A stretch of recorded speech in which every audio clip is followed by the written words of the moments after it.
on climate change. Well, leader like we should do. Well, I certainly support all the efforts re climate change, but we need to have a pragmatic solution. And every question that's been asked, I've answered it from an attempted pragmatic point of view. What can we actually do? And it's already underway. I read somewhere that the West farmers are buying up thorium, which is a rare earth used in the production of batteries. And eventually we'll phase out fuel-powered cars, that is carbon-based fuels, and we'll all be driving electric cars. What a good idea. So there's one pragmatic solution which will work.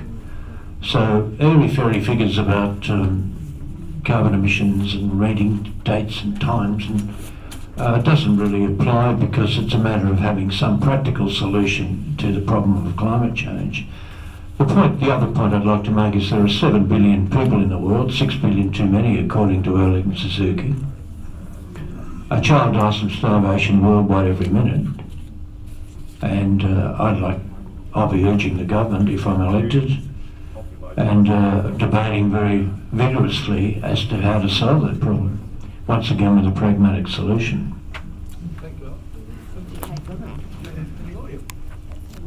Look, I have to declare an interest. I was an age manager of a young man in Surf Life Saving Well, and they were twins. So is that Patch or Nick?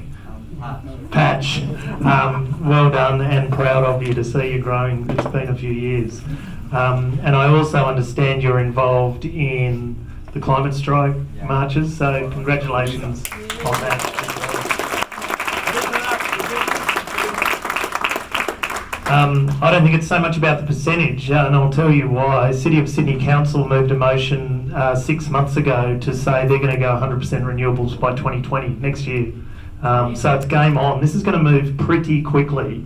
And once people realise that an independent Lord Mayor in the City of Sydney can lead on delivering 100% renewables, and where they're short, they're going to buy green power, they're going to buy their way out of trouble.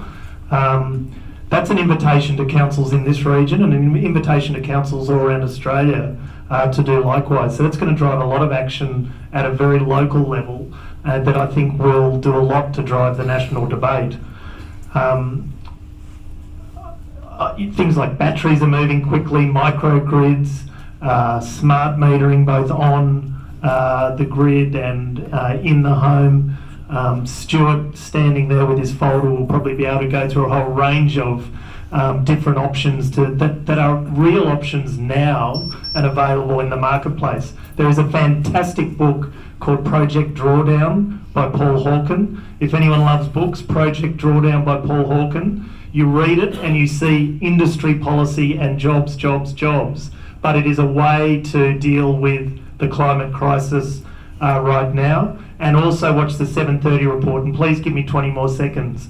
At the start of this campaign, I sat with many people within the area and presented a document that was important to me on this very topic.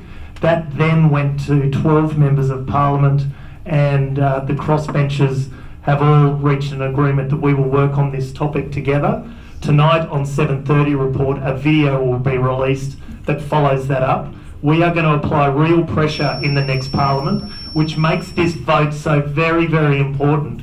The National Party candidate, who's not here, when asked whether man-made climate change is real, his answer was yes and no.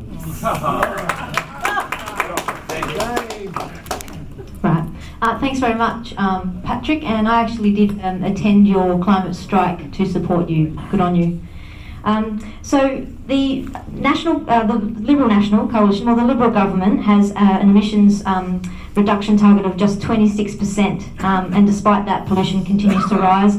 Labor has this 45% target, which is actually still woefully short of what Australia needs to fulfil its Paris obligations. And the Australian Greens are the only ones with the ambition where we're taking it where it needs to go. Between 63 and 82%, the Australian Greens would set that emissions target if elected.